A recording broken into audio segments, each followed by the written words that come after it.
अस्सलाम वालेकुम students, FSc second year के फर्स्ट चैप्टर को स्टार्ट करते हैं जिसका नाम है इलेक्ट्रोस्टैटिक्स। इलेक्ट्रोस्टैटिक्स फिजिक्स की वो ब्रांच है जिसमें हम स्टैटिक चार्जेस के बारे में बात करते हैं। Static charges are those charges which are at rest. ठीक है, electric mean charges and static means at rest, they are not in motion. ठीक है, स्टेशनरी चार्जेस के बारे में बात करनी है। इसकी डेफिनेशन को देख लेते हैं। Electrostatics the branch of physics deals with the charges at rest. Branch of physics वो ब्रांच है ये जिसमें हमने स्टैटिक चार्जेस के बारे में बात करनी है, चार्जेस एट रेस्ट के बारे में बात करनी है, under the action of electric force उन चार्जेस के बारे में बात करनी है जो रेस्ट पे हों और उन पे कोई इलेक्ट्रिक फोर्स एक्ट कर रही हो। कोई भी इलेक्ट्रिक फोर्स से मुराद ये है कि दो तरह की इलेक्ट्रिक फोर्सेस होती हैं, आपको पता होगा स्टूडेंट्स, एक रिपलियन की और दूसरी अट्रैक्शन की। रिपलियन की फोर्स जो है वो सेम चार्जेस में होती है, like charges repels each other while opposite charges attract each other. इसके बाद हमारा नेक्स्ट टॉपिक है कूलम्स लॉ। कूलम्स लॉ इसको कूलम्स ने प्रपोज किया था, कूलम्स ने प्रपोज किया था न्यूटन का जो ग्रेविटेशन लॉ था, F is equals to G m1 m2 over r square. उसी तरह से ये सेम इफ़ेक्ट है कूलम फोर्सेस का भी, इलेक्ट्रिक फोर्सेस का भी। कूलम लॉ की जो स्टेटमेंट है वो है forces between 2 point charges, 2 point charges के दरमियान में फोर्स है, जो भी कोई भी फोर्स है, अट्रैक्शन की भी रिपल्शन की भी, दोनों फोर्सेस डायरेक्टली प्रोपोर्शनल होंगी दोनों चार्जेस के, बोथ चार्जेस के मैग्नीट्यूड के प्रोडक्ट पे। ठीक है, force between 2 charges is directly proportional to the product of magnitude of charges and inversely proportional है to the square of the distance between them. उन दोनों चार्जेस का जो डिस्टेंस है उसके स्क्वायर के इन्वर्सली प्रोपोर्शनल हैं। ठीक है, डायरेक्टली प्रोपोर्शनल है magnitude of charges and inversely proportional जो है वो है square of the distance between the charges. ठीक है, अब इसकी मैथमेटिकल फॉर्मेशन देख लेते हैं। मैथमेटिकल फॉर्म से पहले हम इसकी डायग्राम देख लेते हैं। डायग्राम में मैंने आपको दिखाया है एक चार्ज Q1 है, दूसरा चार्ज Q2 है। अभी हम ये नहीं देख रहे कि ये पॉजिटिव है एक या दूसरा नेगेटिव है, ये दोनों कोई भी चार्जेस हो सकते हैं। हम जनरल फॉर्म ले रहे हैं। दो चार्जेस हैं हमारे पास Q1 एंड Q2 और इनके ऊपर ऑपोजिट डायरेक्शन में फोर्स जो है वो लग रही है। Q1 चार्ज पे जो फोर्स लग रही है Q2 चार्ज की वजह से, उसको हमने नाम दिया है F12 का, और Q2 चार्ज पे Q1 चार्ज की वजह से जो फोर्स लग रही है उसका नाम है F21। ठीक है, और ये मैंने आपको बताना है कि जो इसके डिस्टेंस के स्क्वायर की इन्वर्सली प्रोपोर्शनल है, तो डिस्टेंस आपको पता है सेंटर से लिया जाता है। ठीक है,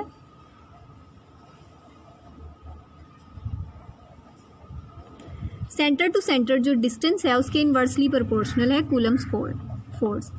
F is directly proportional to product of magnitude of charges Q1, Q2, while it is inversely proportional to square of the distance between the charges। अगर मैं इन दोनों proportionalities को combine कर देती हूँ तो मेरे पास आएगा Q1, Q2 over R square। Proportionality को ख़त्म करने के लिए आपको पता है हम कांस्टेंट यूज़ करते हैं। यहाँ पर जो हम कांस्टेंट लगा रहे हैं प्रोपोर्शनैलिटी कांस्टेंट, वो है K।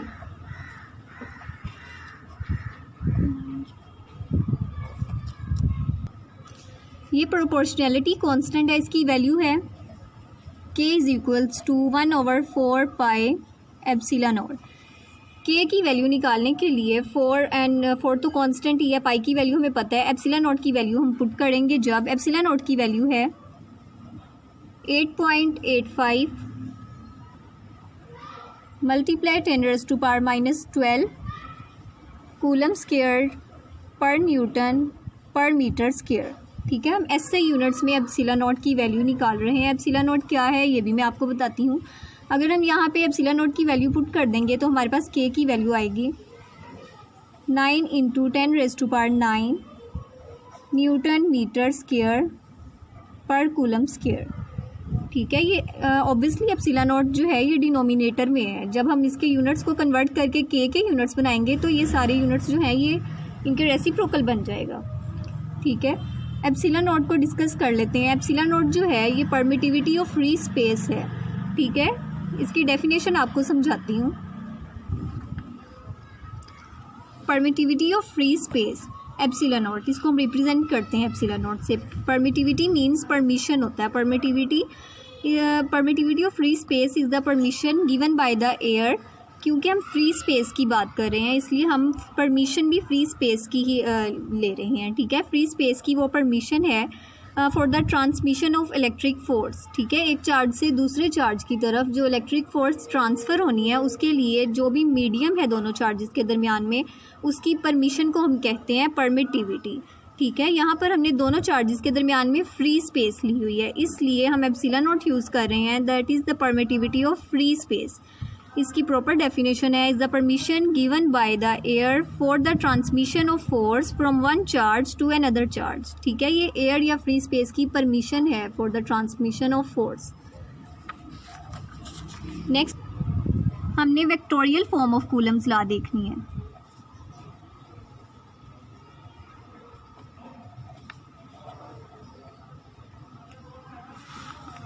आपने फर्स्ट ईयर में पढ़ा होगा कि जो फोर्स है वो एक वेक्टर क्वांटिटी है। फोर्स एक वेक्टर क्वांटिटी है और इसकी डायरेक्शन जो है वो along the line joining the two charges है, ठीक है। ऑपोजिट भी, आउटवर्ड भी मीन्स और इनवर्ड भी, दोनों तरफ से जो है इसकी जो फोर्स की डायरेक्शन है वो along the line joining the charges है, ठीक है। इसकी वेक्टोरियल फॉर्म मैंने आपको बताया कि Q1 चार्ज पे जो फोर्स लगेगी Q2 चार्ज की वजह से उसको हमने नाम दिया हुआ है F12।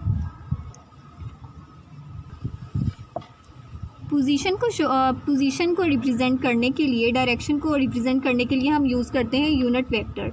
यूनिट वेक्टर जो है यहाँ पर हम ले रहे हैं R1। जैसे आपको पता है यूनिट वेक्टर आपने फर्स्ट ईयर में पढ़े हैं, I J K unit vectors होते हैं, उसको रिप्रेजेंट किया जाता है ऊपर कैप लगाकर। तो F फोर्स 1-2 का जो यूनिट वेक्टर है वो है R12 और फोर्स 2-1 का जो यूनिट वेक्टर है वो है R21। अब इनके लिए मैं कूलम्स इक्वेशन लिखती हूँ। F12 is equals to 1/4 pi epsilon naught Q1 Q2 over R square into R cap 1-2। Second force के लिए इक्वेशन बन रही है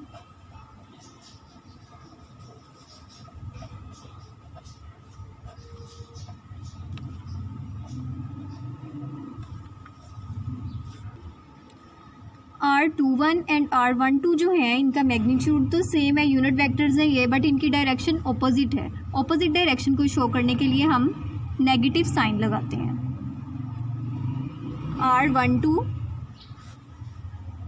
cap is equals to R21 cap, ठीक है। ये दोनों मैग्नीट्यूड में इक्वल हैं लेकिन इनकी डायरेक्शन ऑपोजिट है, तो हम इसको माइनस साइन साथ लगा के हम ये डिनोट कर रहे हैं कि इनकी डायरेक्शन ऑपोजिट है। अगर मैं ये वैल्यू R21 की वैल्यू जो है उसको, ये इक्वेशन 1 कर लेती हूँ, ये 2, ठीक है। R21 की वैल्यू इक्वेशन 2 में पुट कर दूँ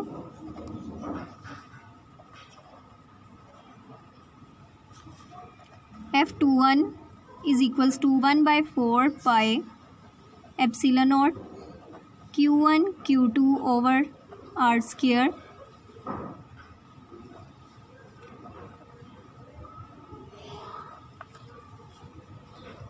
F21, ये माइनस में बाहर ले आती हूँ।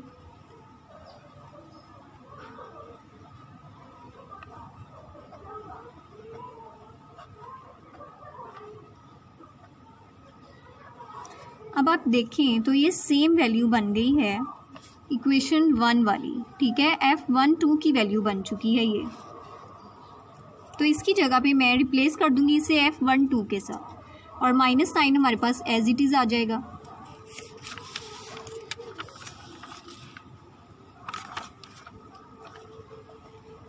F21 is equals to minus sign जो हमारे पास एज इट इज़ आया है और F12, ठीक है। इससे ये बात क्या प्रूव हो रही है कि जो दोनों फोर्सेस हैं वो ऑपोजिटली डायरेक्टेड हैं और उनका मैग्नीट्यूड इक्वल है। अब नेक्स्ट हमने देखना है, अब ये जो हमने बात की थी फोर्सेस की, ये तब की बात है जब इनके दरमियान में फ्री स्पेस मीडियम था। जब हमने इनके दरमियान में कोई मीडियम रख देंगे तो ऑब्वियसली फोर्स पे कोई इफ़ेक्ट पड़ेगा मीडियम का। ये भी मीडियम पे डिपेंड करता है कि फोर्स के ऊपर कितना इफ़ेक्ट पड़ता है, ठीक है। तो नेक्स्ट हम डिस्कस कर रहे हैं effect of medium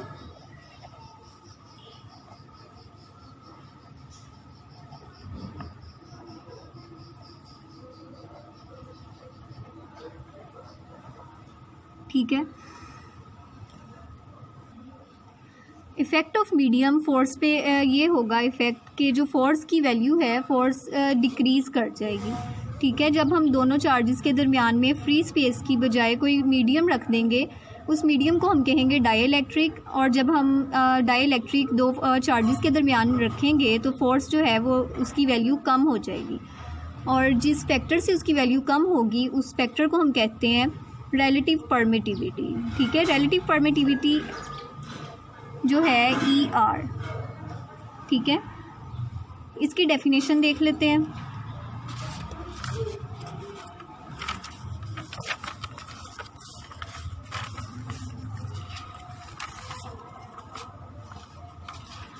Relative permittivity, ratio of the force between two charges that are placed in air। Two forces की रेशो है। किन टू फोर्सेस की? पहली फोर्स कौन सी है? जब एयर जो है वो एयर प्लेस की गई है दोनों चार्जेस के दरमियान में, to the force between the same two charges when the dielectric is placed between them.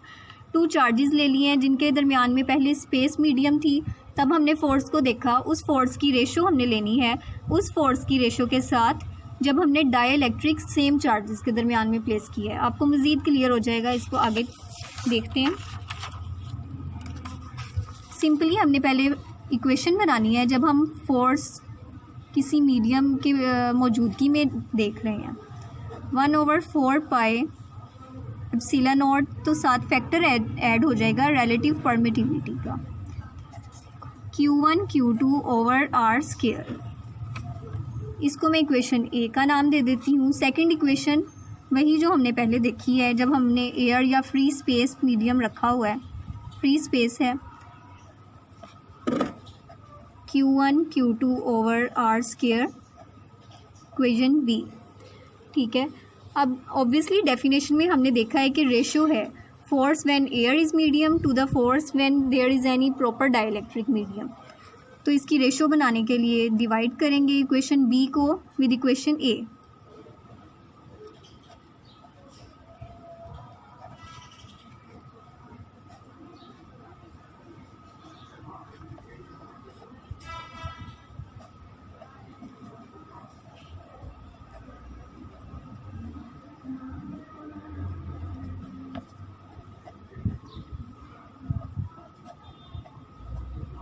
ठीक है, ये कैंसिलेशन हो गई पूरे फैक्टर की, 4 पाई से एंड एप्सिलॉन नॉट के साथ। बाकी क्या बचा नीचे?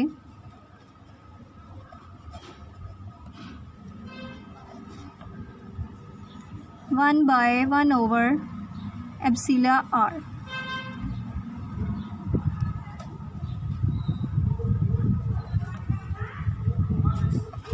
डेफिनेशन प्रूव हो चुकी है कि रिलेटिव परमिटिविटी क्या है, ratio of force when air is medium to the ratio of force when there is proper dielectric medium. इसको अगर रीअरेंज करूँ,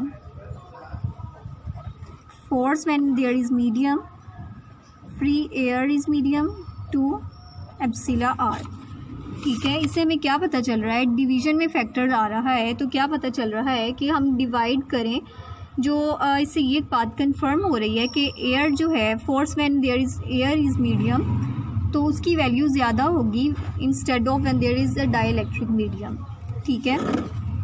एप्सिलॉन R की वैल्यू फ्री स्पेस के लिए इक्वल टू 1 होती है, ठीक है, और एयर के अलावा बाकी सारे मीडियम्स के लिए एप्सिलॉन R की वैल्यू जो है वो ग्रेटर देन 1 होती है। फॉर एग्जांपल वाटर के लिए इसकी वैल्यू है 78.5, वाइल फॉर पेपर इसकी वैल्यू है 2। बाकी तमाम मीडियम्स के लिए इसकी वैल्यू ग्रेटर देन 1 ही होती है, ठीक है। स्टूडेंट्स, आज का हमारा टॉपिक यहीं पे ख़त्म होता है। हम अपना नेक्स्ट टॉपिक अगली वीडियो में डिस्कस करेंगे, नेक्स्ट लेक्चर में डिलीवर करूँगी। अल्लाह हाफिज़।